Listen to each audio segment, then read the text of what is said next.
थोडं तेल लावायला. आता म्हणजे अंघोळ केल्यावर कसं वाटतं फ्रेश, तसं उठल्या एकदम फ्रेश वाटते.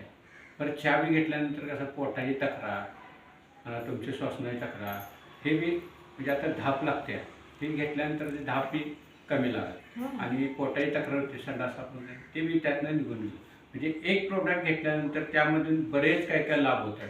आपण आता हे फक्त हे जे घेतलं हे आपण नुसतं बेरी म्हणून पितो, पण हे घेतल्यानंतर पूर्ण बॉडी आपली आहे ना ते बॉडी क्लीन करते. म्हणजे रक्तातले जे काही टॉक्सिस असतील किंवा चरबी असेल ह्यातले जे काही टॉक्सिस असतात ते पूर्ण संडास आणि लघवीमध्ये बाहेर पडून टाकते.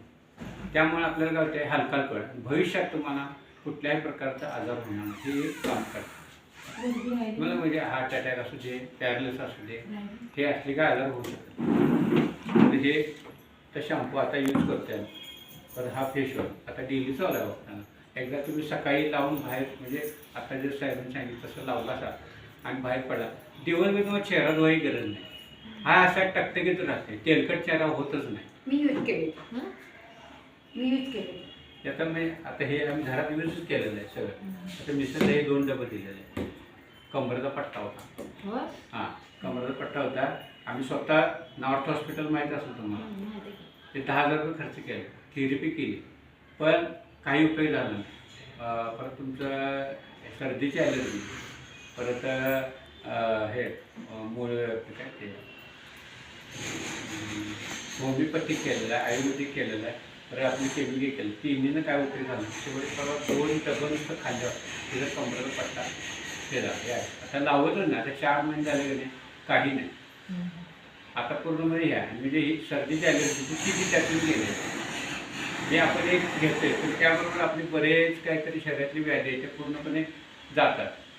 आपण घेते या फक्त हाड्यासाठी आपण घेतो, पण त्याबरोबर आपली बरेच काय प्रॉब्लेम. हे खाल्लं की दिवसभर तुम्ही थकवा झाली नाही, भूक लागणार नाही असं. हां आता आपण जर घरात भूक घेते आता येते, परत थोड्या वेळानं परत भूक लागते. तसं हे जर आता ज्याची तब्येत जास्त आहे त्यांनी कोमट पाण्यातून घ्यायचं आहे, ज्यांची तब्येत जाड आहे त्यांनी कोमट पाणी, ज्यांना तब्येत तयार करायची आहे त्यांनी फक्त दुधातून घ्यायचं. आणि ज्यांना आहे ते वजन मेंटेन करायचं थोडं 1 फुलपात्र पाणी 1 फुलपात्र दूध ते मिक्स करायचं. त्यात 2 चमचे टाकून ते सकाळी पिऊन जर बाहेर पडला की तुम्हाला दिवसभर त्याने एनर्जी राहणार, थकवा जाणार नाही, भूक लागणार नाही.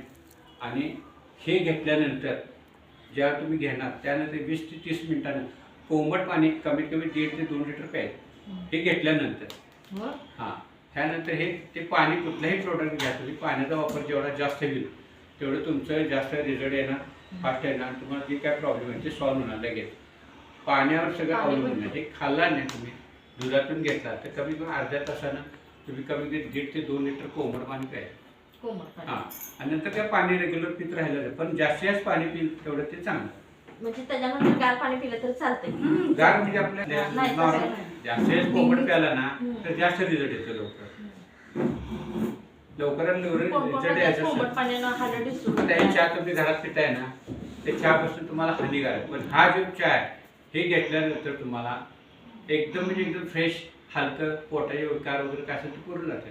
फक्त कसं आहे सकाळ संध्याकाळी तुम्हाला ज्यावेळेला उठेल ज्यावेळेला हा चहा करून पिला तर संध्याकाळी ज्याला वजन जर कमी करायचं तर लिंबू किंवा मध हा वापरून तुम्ही हे करा वजन कमी करू शकता. आता बुद्धीचा विकास तुमचा इम्युनिटी पॉवर म्हणजे आता तुम्हाला कोण शिकला काय झालं असे आता घरात जरी गेलं घरात एखादा कोणतरी पेशंट असतो ते जर शिकला तर आपल्याला बी लागते. आता घरात 5 पेशंट असले एखाद्या ज्याची इम्युनिटी पॉवर कमी आहे त्याला पहिली सर्दी खोकला ताप होते. मग आता घरात तर 4-5 जण असतात, पण ह्यालाच कसं झालं तर ह्याची इम्युनिटी पॉवर कमी असते त्यामुळे त्याला झालं, पण कालांतराने दुसरं कोणाला तर घरात होते.